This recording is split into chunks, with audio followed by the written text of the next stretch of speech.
बोल बेटा। जय झूलेलाल। मुंहिंजो नालो दिव्यांशी सावलानी आहे।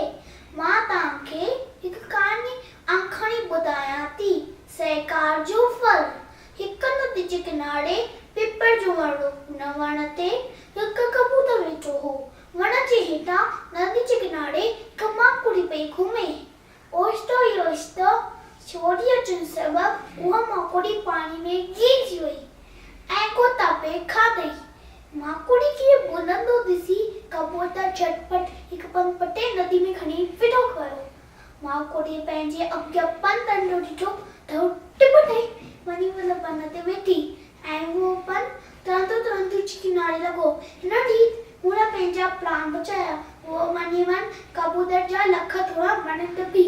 हिकिड़े ॾींहुं हुन माकुड़ी छा ॾिठो त हिकु माड़ी कबूतर खे पंहिंजे तीर जो निशानो पियो बनाए।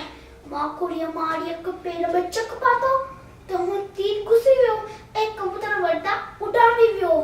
हिन नमूने आख़िरी में सहकार करे हिन हिक ॿिए जी जान बचाई। असां सभिनी खे हिक ॿिए सां सहकार करणु खपे। जय झूलेलाल।